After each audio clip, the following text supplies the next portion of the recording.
un chrétien peut-il être possédé par un démon? Ça, c'est la question qu'on va regarder maintenant dans cette vidéo. Et je suis bien conscient que c'est la question un peu polémique dans le milieu chrétien surtout. Est-ce qu'un chrétien peut avoir un démon en lui? Est-ce que c'est possible? Est-ce que c'est pas possible? Pourquoi oui, pourquoi non? Quelles sont les argumentations? Quelles sont les différentes expériences? Et on va regarder exactement ça dans cette vidéo maintenant, les prochaines minutes.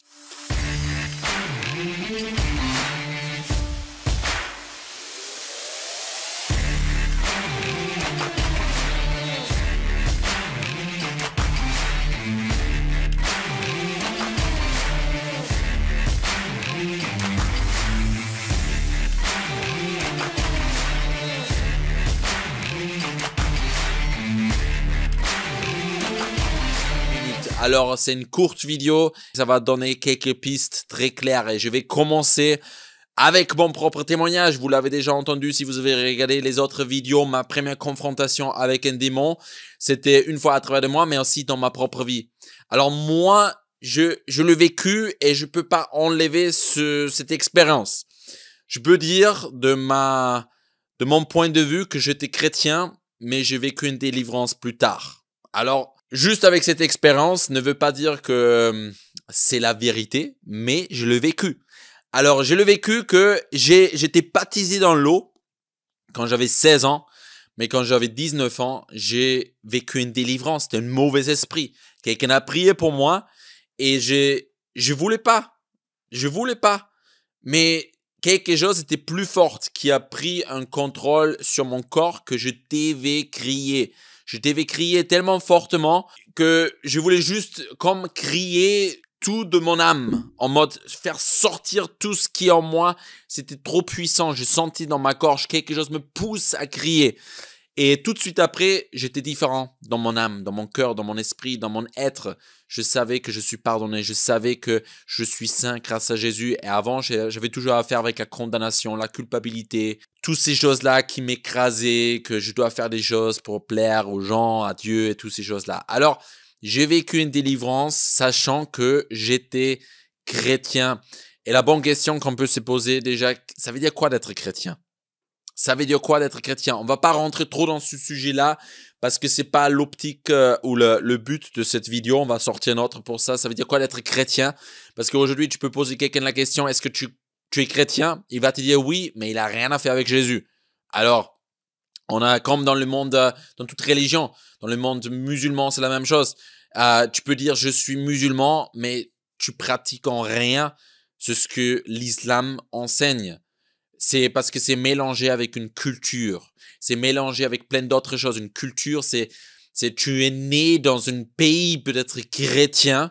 Tu pratiques peut-être même certains rituels chrétiens, mais ça ne veut pas dire que tu es né de nouveau, que tu connais Jésus et que tu le suis et qu'il est ton Seigneur et qu'il est ton Sauveur et tu peux quand même t'appeler chrétien. Mais ça, c'est la réalité dans laquelle on vit aujourd'hui, surtout en Europe. Beaucoup de pays sont en un arrière-plan christianisé et chrétien. Et c'est pour ça déjà la question, qu'est-ce que ça veut dire d'être chrétien? Mais on va pas regarder ça là maintenant sur ça, mais on va surtout regarder d'autres choses dans la Bible. Est-ce que un chrétien peut avoir un démon en lui ou est-ce qu'il peut être possédé? Et c'est ça ce qu'on va regarder maintenant. On va faire la différence déjà dans la terminologie qu'on va prendre. La terminologie, ça veut dire que, qu'est-ce que ça veut dire le mot possession? Et qu'est-ce que ça veut dire d'avoir un démon? C'est deux différentes choses que je viens de dire. Et toutes les deux choses veulent dire la même chose ou les différentes choses pour certains. Ça dépend qu'est-ce que tu comprends avec le mot. Et on va regarder la Bible, quel terme la Bible utilise. Parce que la source de ce qu'on enseigne, ce qu'on croit, c'est la Bible. C'est la parole de Dieu. Alors, la Bible dit quoi sur la possession? La possession. On va regarder ça ensemble dans le Nouveau Testament. Dans le Nouveau Testament, il y a 3 mots qui sont utilisés en grec. 3 mots. Le premier mot qui est utilisé en grec, c'est daimon. Je parle pas le grec, mais avec les livres, des études et tout ça, on peut faire des recherches. Vous pouvez chercher vous-même.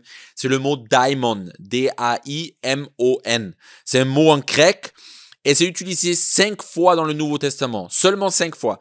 Et ça veut dire quoi? Ça veut dire un dieu, une déesse, une divinité inférieure, bonne ou mauvaise. Ça veut dire, c'est un mot qui peut être utilisé pour un être divin qui peut être bon ou mauvais. Et ça, c'est utilisé 5 fois dans le Nouveau Testament. Premier mot. Deuxième mot qui est utilisé dans le Nouveau Testament, c'est le mot daimonion. Et ça, c'est utilisé 52 fois. C'est le mot qui est le plus utilisé. Et ça veut dire quoi? Ça veut dire le pouvoir divin, la déité, la divinité, esprit, être inférieur à Dieu, supérieur aux hommes. Ça exprime ou explique un être spirituel. Et juste une petite parenthèse, Dieu est esprit. Et Dieu a créé plein des êtres spirituels. Et je veux te dire aussi, toi aussi tu es esprit. Tu es esprit avec un corps humain. Tu es premièrement esprit avec un corps humain et avec une âme. Et Dieu a créé les différents esprits. Les anges, c'est des êtres spirituels. Les anges veut dire messagers. On va pas rentrer dans cette thématique non plus exactement. On va sortir d'autres vidéos sur les anges et tout ça. Mais un ange, un messager, un être spirituel créé par Dieu pour apporter un message. Et il y a d'autres êtres spirituels que la Bible en parle, des différents êtres spirituels. Et là, ça parle de daimonion qui définit juste un être spirituel. Et 52 fois utilisé. Et après, on a le mot daimonizomai. Et ça, c'est utilisé 13 fois. Et ça, c'est un mot qui est traduit par être sous la puissance d'un être spirituel, d'un démon. Souvent traduit par démoniaque ou démonisé ou possédé par un démon. Ça, c'est les 3 différents mots qu'on voit dans le Nouveau Testament. Daimon, 5 fois utilisé. Daimonion, 52 fois utilisé. Daimonizomai, 13 fois utilisé. Ça, c'est les 3 mots qui sont utilisés avec le lien de la délivrance. Alors, il n'y a nulle part le mot utilisé, par exemple, possédé. Le seul qui exprime ça, c'est daimonizomai, c'est être, et c'est ce que ça veut dire, c'est être sous la puissance d'un démon. Tout simplement, être sous la puissance d'un démon. Ça ne définit pas s'il est à l'extérieur ou à l'intérieur ou à quel degré quelqu'un est sous l'influence d'un démon. C'est juste, il est sous l'influence d'un démon. Et ça, c'est le mot que la Bible utilise. Ça veut dire, on va regarder quelques exemples. On va regarder quelques exemples dans la Bible. En Matthieu 11, 18, on peut lire « Car Jean est venu ne mangeant ni ne buvant, et il disait, il a un démon. » Et là, il y a le mot qui est utilisé, il a, ça veut dire avoir. Le mot qui est utilisé ici en écho, c'est avoir. Et le mot démon, c'est juste le mot qu'on a dit juste avant, c'est un être spirituel. Daimonion, 52 fois utilisé, c'est ce mot qui est utilisé. Ça veut dire, là, c'est dit, il a un démon. C'est pas, il est possédé, il a un démon, tout simplement. On ne sait pas à quel degré ça l'influence ou quelque chose, c'est juste qu'il a un démon. Un autre passage, on peut voir, qui est utilisé dans la Bible, c'est en Marc 1, 23. Il se trouve dans leur synagogue un homme qui avait un esprit impur et qui s'écria. À nouveau, même chose, il est avec un démon qui est utilisé dans ce passage-là. C'est traduit par qui avait, il a un démon, il avait un démon. Mais le mot qui est utilisé en grec, c'est le mot qui est traduit normalement qu'il est avec un démon. Ça veut dire, il a un démon ou il est avec un démon. Il n'y a pas une notion de entièrement possédé par un démon. Juste pour clarifier, les termes qui sont utilisés dans la Bible. Et un autre passage, par exemple, qui est traduit en français par possédé, mais où le mot n'est pas utilisé dans ce terme-là. En Marc 9, 17, on peut lire « Et un homme de la foule lui répondit, « Maître, j'ai amené auprès de toi mon fils qui est possédé d'un esprit muet. » C'est traduit par possédé, mais le mot qui est utilisé en grec, c'est avoir. Il a un démon impur. Et c'est traduit par possédé. Alors, pourquoi on met l'accent sur ça? Parce que le mot possédé, pour moi, a un certain poids. Possédé, pour moi, ça exprime quelqu'un qui est un peu, on pourrait dire, fou. Il est hors de sens. C'est peut-être quelqu'un qu'on peut s'imaginer, c'est pas pour dénigrer quelqu'un, mais c'est juste qu'on peut s'imaginer quelqu'un qui est amené à la psychiatrie, on peut plus le contrôler, on doit lui mettre une veste qui le contrôle entièrement, on doit le mettre sous médicament parce qu'il est incontrôlable. Il est hors de sens, il est fou. Et c'est ça ce que pour moi définit ce mot posséder, ce terme posséder. La Bible l'utilise pas. La Bible utilise, il a un démon, il est avec un démon ou il est sous l'influence d'un démon. Ça, c'est les choses que la Bible utilise pour décrire des gens qui sont sous l'influence d'un mauvais esprit. Alors, dans un autre passage, Marc 5:2, aussitôt que Jésus fut hors de la barque, il vit au-dessus de lui un homme sortant des sépulcres et possédé d'un esprit impur. Alors, Marc 5, là, c'est vraiment l'exemple de où je dirais moi-même que ça, c'est une personne qui est possédée. Pourquoi? Il s'est frappé lui-même, il s'est fait mal lui-même, il pouvait pas le tenir, il pouvait pas le dompter. Alors là, je dirais oui, c'est un possédé. Il a vécu dans les sépulcres, dans la cimetière, je veux dire, hors contrôle. Mais la Bible, en grec, n'utilise pas ce mot. La seule chose qui est écrit en grec, c'est le mot écho, qui veut dire avoir. Un homme qui sortit des sépulcres qui a un mauvais esprit. Il n'y a pas écrit dans quelle intensité ces esprits faisaient quelque chose. C'est juste, il a un mauvais esprit. C'est ce que la Bible écrit en grec, par exemple. Il y a d'autres passages qui définissent ça et qui sont traduits par le mot posséder, par exemple, qui amènent toute notre dramatique ou imagination d'un contrôle sur une personne. Et c'est pour ça on a un peu du mal à s'imaginer certaines choses. Quand je dis il est possédé, on s'imagine il est hors contrôle. Et on pense que c'est la seule manière comment les démons influencent des personnes. Mais c'est pas le cas.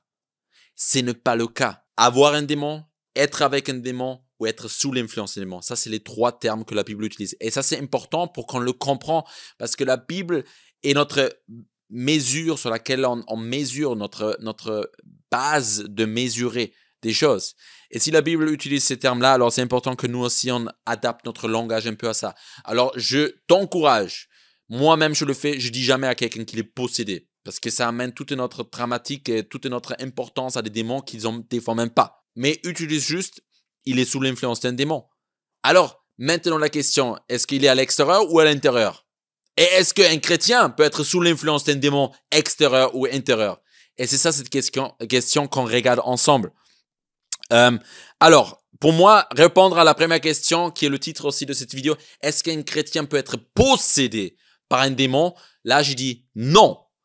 Et je dis clairement le mot possédé. Possédé, pour moi, le terme possédé veut dire il est entièrement sous le contrôle du diable. Et là, je dis non. Pourquoi? Parce que quand quelqu'un vient à Jésus, officiellement, il dit Jésus devient mon Seigneur et mon Sauveur. Alors, le droit légal appartient à Jésus parce qu'il a payé par son sang à la croix. Et le diable n'a plus le droit d'être son Seigneur entier. Il est enlevé. Et c'est Jésus qui le possède. Alors, possédé, dans un terme tellement possédé que le diable le contrôle entièrement, ça c'est seulement des personnes qui sont sans Jésus. Mais, et maintenant, on rentre dans un autre domaine où la Bible parle pas forcément de la possession, seulement ceux qui sont entièrement sans Jésus peut-être. Et même là, le terme n'est pas utilisé, mais être sous l'influence, avoir un démon ou être avec un démon. Est-ce qu'un chrétien peut avoir un démon? Et ça, c'est maintenant la prochaine question qu'on se pose. Et la Bible en parle en Éphésiens 4. Paul, il écrit en Éphésiens 4, versets 25 à 27. Et dans le verset 27, il dit, Paul, ne donnez pas accès au diable. Et il parle à des chrétiens. Paul écrit une lettre à des chrétiens à Éphèse. Et il leur dit, ne donnez pas de place au diable. Veut dire, on peut donner une place au diable. Tu peux donner une place au diable. Si tu es chrétien ou pas chrétien, en fait, c'est pas ça la question. La question est juste, est-ce que je donne une place au diable ou pas? Indépendant si tu t'appelles chrétien ou pas chrétien. C'est ça la question. Est-ce que tu donnes une place au diable ou pas? Et tu peux donner une place au diable. Et si tu le donnes, tu peux avoir un démon, même si tu es chrétien. Alors, je redis cette phrase. La première phrase, est-ce qu'un chrétien peut être possédé par un démon? Non. Entièrement sous le contrôle, entièrement sous l'emprise, entièrement que le diable a tous les droits? Non. Parce qu'un chrétien a donné sa vie à Jésus. Première chose. Est-ce qu'un chrétien peut avoir un démon, être sous l'influence d'un démon, être avec un démon parce qu'il lui donne la place? Oui. Ce n'est pas le but, Mais beaucoup donnent au diable le droit et au démon le droit, sachant que ce n'est pas le but, ce n'est pas l'objectif pourquoi Jésus l'a payé à la croix. Mais des fois, c'est par manque de connaissance, par ignorance et par volontairement vivre dans le péché. Tu donnes la place au diable. Et c'est ça la question que tu dois te poser. Est-ce qu'aujourd'hui, je laisse tes portes ouvertes? Chrétien ou pas chrétien? Ça, c'est la question que tu dois te poser. Et j'ai aussi un passage dans la Bible où on peut voir que tu peux être 8, 1 à 18. C'est un long passage. On va pas lire tout le passage, mais tu peux le regarder à la maison. Lis-le à la maison. Et je vais vous donner un résumé. En Ézéchiel 8, 1 à 18. 8, 1 à 18. C'est dans l'Ancien Testament et un prophète, Ézéchiel, est amené par l'Esprit de Dieu dans le temple. Et le temple est le lieu très saint où Dieu habite. Alors je redis ça. Le temple est le lieu dans l'Ancien Testament où Dieu habite.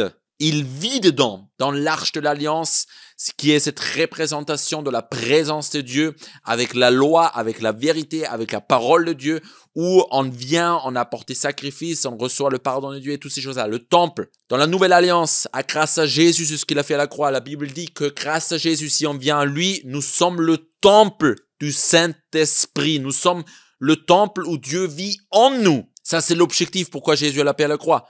Pour que sur la terre, tu peux être ce temple vivant où Dieu vit en toi. Et on voit dans Ézéchiel 8, 1 à 18 que le prophète est amené par l'Esprit dans le temple.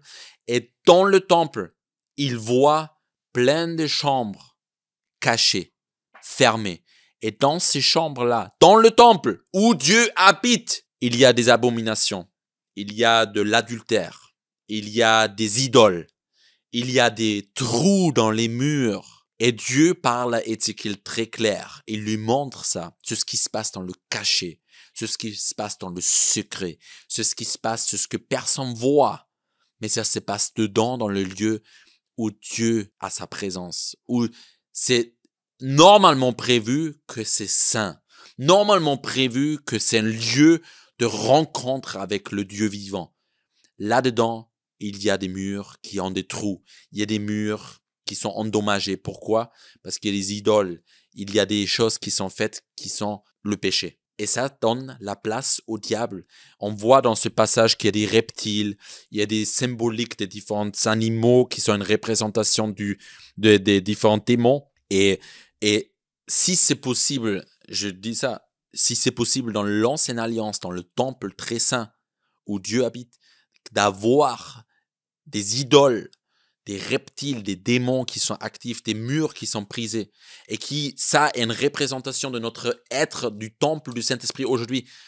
Tu peux avoir ton temple physique, corps, âme, esprit, être endommagé. Pourquoi? Parce que tu as donné la place au diable par le péché, par la désobéissance, par des choses dans lesquelles tu vis et où toi, par ta décision, tu ouvres la porte et des démons viennent dans ta vie et ils t'influencent.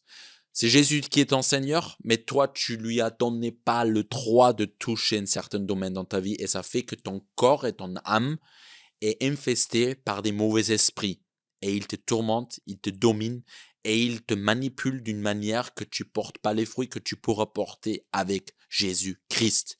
Ça veut dire la volonté de Dieu n'est pas que tu es endommagé dans ton temple. Mais la réalité est que tu peux donner la place au diable pour que ce soit le cas. Alors, un chrétien peut avoir un démon et peut être avec un démon. Et si c'est le cas et que tu réalises ça maintenant, qu'il y a des murs qui sont endommagés en moi, qu'il y a des idoles qui sont là, qu'il y a l'adultère qui est là, il y a des différentes choses qui ne devraient pas être dans ma vie, dans mon corps, dans mon âme. Alors maintenant, c'est le moment que tu te repens, que ça veut dire que tu changes, que tu demandes pardon à Jésus, que tu cries à lui et que ton temple soit purifié par Jésus et son sang, que tu sois purifié par ces mauvais esprits parce qu'ils ne devraient pas être en toi. Et tu as même le droit, grâce à Jésus, d'être libre. C'est la grâce. Alors ne l'accepte plus et chasse les esprits qu'il faut chasser et détourne-toi de ces mauvaises choses qui ont donné au diable le droit d'agir dans ta vie. Alors, ça c'est une courte vidéo Pour répondre à cette question, est-ce qu'un chrétien peut être possédé par un démon? Alors, j'ai déjà dit, possédé, non, dans cette terminologie, mais il peut avoir un démon ou il peut être sous l'influence d'un démon. Et dans une autre vidéo, on va regarder un peu plus, est-ce qu'il est à l'extérieur, est-ce qu'il est à l'intérieur? Alors, en fait, il faut arrêter à se poser cette question. Déjà, je donne juste une courte réponse. Il faut arrêter à se poser cette question, est-ce qu'il est à l'extérieur ou à l'intérieur? N'importe en fait. On voit dans le passage que les idoles et les reptiles, ils étaient à l'intérieur. Il y a des trous et toutes ces choses-là. Et on voit aussi quand les gens sont délivrés des mauvais esprits, qu'ils sortent du corps. Ils sortent de l'intérieur vers l'extérieur. Alors, on s'en fout où ils sont. S'ils ont une influence dans ta vie, il faut qu'ils partent. Il faut les chasser, il faut les enlever. Ils devraient pas être là. Alors, maintenant, prends une décision, détends-toi et je vais prier aussi avec toi maintenant, si c'est le cas. Alors, maintenant, toi maintenant, prends un court moment où tu demandes pardon à Jésus pour des idoles que tu as dans ta vie ou des choses où tu sais que dans ce temple, ça ne devrait pas avoir lieu. Je ne vais pas donner toute une liste de qu'est-ce que ça pourrait être. Vous pouvez télécharger en ligne. On a un PDF qui s'auto-analyse avec plein de domaines où on a pu être actif. On va sortir une prochaine vidéo dans l'occultisme ou aussi dans l'ésotérisme, le New Age. Est-ce qu'un chrétien peut faire du yoga? Première question. On va sortir une vidéo sur ça et répondre à certaines questions et regarder aussi le monde spirituel et on peut ouvrir des portes à des mauvais esprits. Alors maintenant, demande pardon à Jésus pour ce que tu as fait. Détourne-toi de ça et je vais prier pour toi. Jésus, prie après moi. Jésus, je te demande pardon pour mes idoles. Je vais me débarrasser de tous mes idoles. Libère-moi. Pardonne-moi. Purifie-moi. Au nom de Jésus. Saint-Esprit, remplis-moi. Et purifie mon temple. Maintenant. Amen. Et maintenant, je prie pour toi au nom de Jésus. J'ordonne maintenant à tout démon qui est rentré dans la personne qui écoute cette vidéo, si tu es chrétien ou pas chrétien, indépendant, si tu veux être libre, si tu as entendu ce message, maintenant, au nom de Jésus, j'ordonne à tout mauvais esprit qui agit dans la personne, qui a pris place dans le corps physique de la personne, j'ordonne à tout esprit de maladie, d'infirmité, de douleur, de partir maintenant de la personne et de laisser son corps. Au nom de Jésus, j'ordonne à tout esprit qui tourmente dans l'âme, dans les émotions, dans le sentiment, à cause de certaines idoles que la personne a eues, des idoles de la vie, des idoles de la carrière, les idoles de certains personnages, des idoles de certaines religions. J'ordonne à ces esprits qui sont liés à des idoles maintenant de partir de la personne au nom de Jésus et de ne plus revenir. Laisse la personne libre maintenant.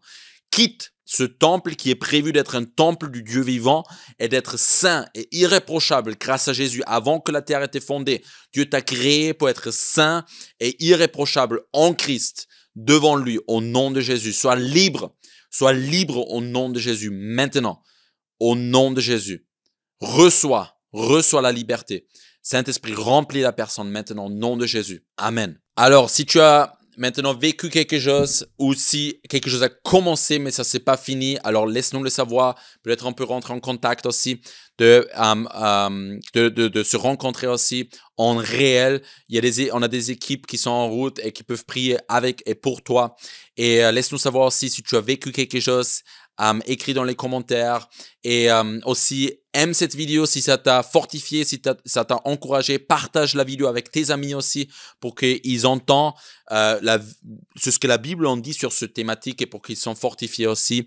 Et pour finir, j'aimerais juste vous remercier de votre écoute, de votre participation et je vous encourage d'aller vers l'avant, de prendre votre identité que vous avez reçue à travers Jésus et plus par ignorance, vivez plus par ignorance dans le mensonge, dans des choses que vous ne devrez pas vivre, mais résistez, repentez-vous et ordonnez à des esprits de partir et vivez dans la vérité au nom de Jésus. Alors, je vous remercie, je vous salue de Marseille et à bientôt dans la prochaine vidéo.